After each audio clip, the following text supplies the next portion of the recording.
है कि मेरी बेटी के साथ ना बड़ा अन्याय हुआ और अभी तक हमें न्याय नहीं मिल रहा। हमें दर दर की ठोकरें खानी पड़ रही है। मेरी तबीयत ठीक भी नहीं है, फिर ऐसी आई। अगर आज हमें न्याय नहीं मिला तो हमारे आने वाले बच्चों को कैसे न्याय मिलेगा? कैसे वो अपने घर से बाहर जाएंगे? कैसे वो अपने माँ बाप को संभालेंगे?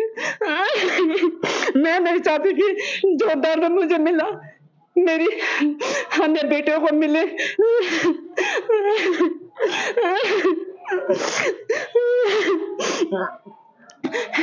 मैं सरकार से कहना चाहती हूँ कि वो जो उन्होंने जितेंद्र रावत को हमारा अधिवक्ता बनाया है उन्हें हटा दीजिए, क्योंकि हमें उन पे भरोसा नहीं है। हमें उन्हें, क्योंकि उन्होंने हमारे केस को कमजोर करने की कोशिश की है।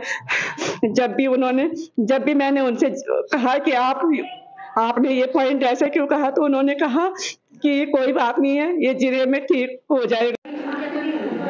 हाँ दोस्तों नमस्कार, मैं अम्बेश पंत आप सबका एक बार फिर से स्वागत करता हूं। मैं पौड़ी के जो जिलाधिकारी कार्यालय हैं यानी कलेक्ट्रेट जो पौड़ी का है, मैं वहां पे मौजूद हूं और आज फिर से उत्तराखंड का जो बहुचर्चित अंकिता भंडारी हत्याकांड था, जो विगत 19 सितंबर 2022 को जो दुर्घटना हुई थी, जो घटना जिसने पूरे उत्तराखंड ही नहीं पूरे देश को हिला करके रख दिया था। लगातार उस पे अंकिता के जो माँ पिताजी हैं न्याय के लिए गुहार लगा रहे हैं, लेकिन अभी भी उनको न्याय की उम्मीद नज़र नहीं आ रही है। आज फिर से वो जिलाधिकारी कार्यालय में जिलाधिकारी से मीटिंग के लिए आए हैं। मैं उनसे जानूंगा कि क्या उनका मामला है, किस वजह से वो जिलाधिकारी पौड़ी से मिलना चाहते हैं। हालांकि ये शिकायती पत्र भी है जिसमें शिकायत इस बार जो उनकी तरफ से पैरवी कर रहे हैं शासकीय अधिवक्ता जितेंद्र रावत की, इनके द्वारा 1 जून 2023 को शिकायत भेजी गई थी। यानी उनको मामले की पैरवी से हटाने के लिए उत्तराखंड सरकार को लिखा गया था, लेकिन अभी तक उस पर कार्रवाई ना होने की वजह से वो फिर से यहाँ पे आए हैं। मैं थोड़ा सा उनसे बातचीत करना चाहूँगा कि क्यों वो आज लोगों के साथ में यहाँ पे आए हैं। तमाम आप आंगनबाड़ी संगठन भी उनके साथ में देख सकते हैं और भी सामाजिक संगठन की महिलाएं भी उनके साथ में आज यहाँ पे पहुँची हुई हैं। सबसे पहले मैं उनके पिताजी से बात करना चाहूँगा। दुखद हादसा जरूर था, पूरे देश विदेश से लोगों की संवेदनाएं जरूर इस मामले के साथ में है, लेकिन इसकी पैरवी अभी जो कोर्ट में कर रहे हैं जितेंद्र रावत जी, आपने उनको हटाने की मांग की थी। आज क्यों फिर से आपको आना पड़ा जिलाधिकारी से मिलने के लिए? मुझे इसलिए आना पड़ा क्योंकि परसों 9 जून को वहाँ हेयरिंग होनी है और मैंने जो जितेंद्र रावत के खिलाफ़ जो आपत्ति यहाँ पे 1 जून को यहाँ पे एक ज्ञापन सौंपा था डीएम साहब के यहाँ, और डीएम साहब ने एसडीएम मैम के पास दिया था और एसडीएम मैम ने कोर्टदार एसडीएम को दिया था।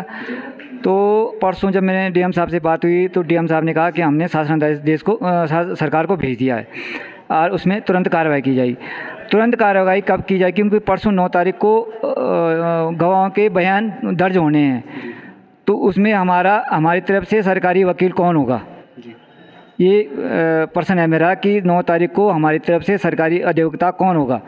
जितेंद्र, आपसे मैं एक चीज़ और जानना चाह रहा हूँ कि आखिर क्यों ऐसा आपको कदम उठाना पड़ा कि जितेंद्र रावत को आप हटाने की मांग कर रहे हैं? ये मुझे शुरू से एहसास हो गया था, क्योंकि एक तो जब इनके साथ फ़ोन करो तो कभी कहता हूँ कि मैं मीटिंग में बिजी हूँ, और कभी अगर मैं फ़ोन अगर कर भी दिया तो वो कहते हैं कि एकदम सही ढंग से बात नहीं करते हैं। फिर दूसरी बात, एक दिन कुछ बात चली थी मेरी उनके फ़ोन पे चली थी, तो उन्होंने कहा कि सारा ठेका मेरा ले रखा है। फिर जो उनके बच्चे यूट्यूब चला रहे हैं तो उसमें कह रहे हैं कि मेरे पापा पुलकित आर्य को से मिल के आ रहे हैं। फिर यूट्यूब में चला रहे हैं, ऐसे चला रहे हैं जैसे इनके घर में कोई बर्थडे पार्टी मनाई जा रही हो। और जो हमारे जो गवाहों के अभी तक 3-4 गवाहों के जो बयान दर्ज हुए हैं उनमें कई चीज़ें ऐसी हैं कि एक ने गवाह ने तो कहा था कि भाई जो पुलिस का आगे सामने और मजिस्ट्रेट के सामने जो उसने बयान दिए थे कि अंकिता को उस बाहर से उसका मुंह दबा के अंदर ले गया। तो उन्होंने हमारे जो वकील जितेंद्र रावत थे उन्होंने ऐसा अपने मुंह से उसको दूसरी ढंग से पलट दिया कि उसको खींच के कमरे में ले गया, जबकि मुंह दबाने में और खींचने में बहुत अंतर है। फिर दूसरा गवाह है वो, उसमें भी कोई उसमें बहुत उसकी था, उसको भी थोड़ा इन्होंने चेंज कर दिया। कोशिश की गई और कोशिश मतलब किया, उसमें भी अंतर है। मतलब आपको कहीं ना कहीं लगता है जो जितेंद्र रावत हैं, जो अधिवक्ता हैं वहाँ पे, वो कहीं ना कहीं बयानों में हेराफेरी करने की कोशिश। तो मैंने इनसे कहा कि भाई साहब आपने इसको ऐसे क्यों कहा, कि इन्होंने कहा कि जब हियरिंग बाद में होगी, बहस होगी, चर्चा होगी, तो उसमें ये सब कुछ आ जाएंगे। मैं क्यों आएंगे जब गवाहों के बयान सही ढंग से दर्ज नहीं होंगे तो ये केस तो हल्का हो जाएगा वैसे भी। तो वैसे भी चुपचाप हो गए। तो इसलिए मुझे इन पर शक हो गया कि इनको तुरंत हटाया जाए। और मैंने ये भी सुना है, गवाहों के माध्यम से मैंने ये भी सुना है कि पुलकित आर्य के पिताजी जो हैं विनोद आर्य, गवाहों को तोड़ने की कोशिश कर रहे हैं। और गवाह खुद मेरे से कह रहे हैं कि अंकल जी 2-2 लाख देने को कहा है इसने, कि आप 2-2 लाख रुपये मुझे लिया और आप अपने बयान पलटिए। लेकिन गवाह नहीं पलटने वाले हैं, क्योंकि गवाह ऐसे गवाह हैं कि वो कह रहे हैं कि हमने अंकिता बहन को न्याय दिलाना है जी। यहाँ पे कई सारी चीज़ें निकल कर के आई हैं। पहला कि यहाँ पे जो जितेंद्र रावत अंकिता भंडारी की तरफ से पैरवी कर रहे हैं, कहीं ना कहीं उनकी तरफ से अनियमितताएं बरती जा रही हैं। और साथ साथ में एक यूट्यूब चैनल का लिंक भी इन्होंने इसमें दिया है, जिसमें ये कहा गया है कि उनके जो बेटे हैं यानी बच्चे हैं जितेंद्र रावत जी के, वो कहीं ना कहीं उसको एक मजाक बना करके उन्होंने रखा है। वो इस तरह से उस चैनल में पेश कर रहे हैं जैसे कोई घटना हुई ही नहीं हो। आखिर क्यों ब्लॉगर्स फॉलोअर्स और व्यूज़ बढ़ाने के चक्कर में किसी की संवेदनाओं को समझ नहीं पाते, बड़ा प्रश्न चिन्ह है। उनकी माता जी भी मेरे साथ में हैं। माँ जी, मैं समझ सकता हूँ, हम लोग लगातार आप लोगों के साथ में बने हुए थे, आज भी हमारा दर्द भी है और आप साथ भी आपके साथ में हैं। कुछ कहना चाहेंगे आप? तबीयत ठीक है। मैं समझ सकता हूँ, स्वास्थ्य संबंधी समस्याएं हैं। कुछ आंगनबाड़ी की जो कार्यकर्त्री हैं उन्होंने भी इनका समर्थन किया है। क्या शुभ नाम है आपका? मीनाक्षी रावत। जिस तरह से आज इनके माँ पिताजी आए हैं अंकिता के, आज 10 महीने से ऊपर का समय गुजर गया, क्या मांग आप सरकार से करते हैं? किस तरह से आपको की आगे की रणनीति रहेगी? सबसे पहले जैसे मैंने अभी कहा कि आंगनवाड़ी संगठन अभी धीरज बनाए हुआ था। डे 1 से हम इस केस की स्टडी हम भी कर रहे थे अपने माध्यम से, और जहाँ जहाँ हम गए हैं, चाहे एसपी महोदय के पास गए हैं, जिलाधिकारी महोदय के पास गए हैं, या तमाम जहाँ भी हम गए हैं, सबने कहा था कि उचित कार्रवाई हो रही है। हमने पेरेंट्स से भी मिलकर बात की थी, तो उन्होंने कहा था कि हमें उचित वो नहीं मिल पा रहा है, न्याय नहीं मिल पा रहा है, और उस उचित न्याय को दिलाने के लिए संगठन तत्पर है, सदैव खड़ा रहेगा। मैंने कहा जैसे हमारे 45,000 महिलाओं का संगठन है और हम उस विभाग से हैं, महिला सशक्तिकरण एवं बाल विकास से, जहाँ पे महिलाओं के उत्थान की बात की जाती है, बेटियों की बात की जाती है। लेकिन मुझे लगता है कि हमारे विभाग को या महिला सशक्तिकरण विभाग को एक स्लोगन को जो है उसे आधा कर देना चाहिए। बेटी बचाओ, पहले जो बेटी बचाओ और बेटी पढ़ाओ का जो नारा है, बेटी बची रहेंगी तो पढ़ लेंगी अपने आप में, लेकिन हमें एक पोर्शन पर ध्यान देना पड़ेगा कि बेटी बचाओ, क्योंकि अंकिता हत्याकांड से हम लोग सारे सदमे में हैं कि बेटियों को बचाना बड़ा नामुमकिन सा हो गया है, क्योंकि जो पीड़ित हैं वो दर दर भटक रहे हैं और जो मुलजिम हैं उनको मैं ये देख रही हूँ कि वो थोड़ा सा ठीक ठाक पोजीशन में है। तो भटकना उनको चाहिए था और भटक मुलजिम रहे हैं, अंकिता के मम्मी पापा भटक रहे हैं। और बड़ी दयनीय स्थिति इस प्रदेश की हो गई है कि लोग अपने बच्चों को बाहर भेजें तो किस बेस पर भेजें, क्योंकि बेटियां तो सेफ कहीं है नहीं। और सबसे बड़ी बात ये है कि हमारी जो रणनीति होगी वो बाद में होगी। पहले हम चाहते हैं कि इनको एक अच्छा वकील दिया जाए जो केस स्टडी करने के लिए ना कि ये लोग करें बल्कि वो इनको फ़ोन करें कि क्या क्या हुआ था, क्योंकि स्टडी उनको करना है, पैरवी उनको करना है, बड़ी पुख्तक के साथ और बड़े सबूतों के साथ, बड़ी दिलेरी के साथ उनको बात को रखना है ताकि कि हमारा पक्ष मजबूत हो।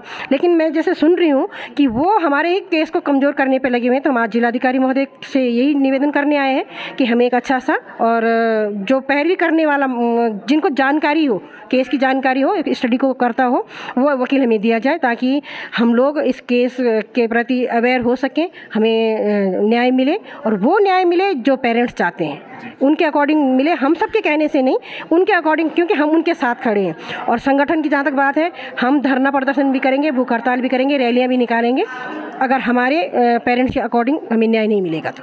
Thank you so much. एक प्रतिनिधिमंडल और अंकिता के माता पिता भी मुझसे मिले हैं और इस संबंध में उन्होंने कुछ समय पहले एक शिकायती पत्र दिया था कॉन्डक्ट को लेके जो सरकारी वकील थे उनके, तो उसी क्रम में वो प्रोग्रेस जानना चाह रहे थे। तो इस संबंध में एसडीएम से रिपोर्ट मंगवाते हुए शासन स्तर पर प्रेषित की और आवश्यक कार्रवाई शासन स्तर पर की जानी है। है कि मेरी बेटी के साथ ना बड़ा अन्याय हुआ और अभी तक हमें न्याय नहीं मिल रहा। हमें दर दर की ठोकरें खानी पड़ रही है। मेरी तबीयत ठीक भी नहीं है, फिर ऐसी आई। अगर आज हमें न्याय नहीं मिला तो हमारे आने वाले बच्चों को कैसे न्याय मिलेगा? कैसे वो अपने घर से बाहर जाएंगे? कैसे वो अपने माँ बापों को संभालेंगे? मैं नहीं चाहती कि जो दर्द मुझे मिला मेरी अन्य बेटियों को मिले।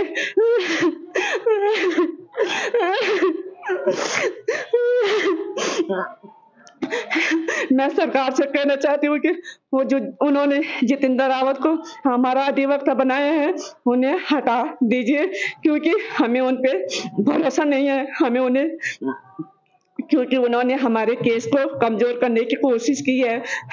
जब भी मैंने उनसे कहा कि आपने ये पॉइंट ऐसे क्यों कहा, तो उन्होंने कहा कि कोई बात नहीं है, ये जिरे में ठीक हो जाएगा।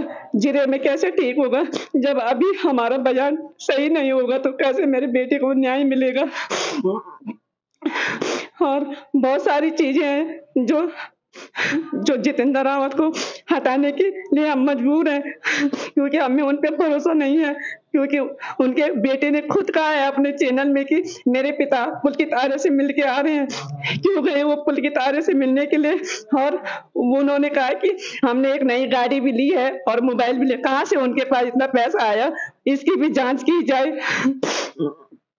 मेरी सरकार से प्रार्थना है कि वो जल्दी से जल्दी जितेंद्र रावत को उस केस से हटा दिया जाए और हमें नया अधिवक्ता दिया जाए, क्योंकि अगली तारीख 9 तारीख को हमारी गवाही है। कहीं ऐसा न हो कि इस केस में फिर हमारा केस कमजोर हो जाए और मेरे बेटे को न्याय मिलने से हम वंचित रह जाए।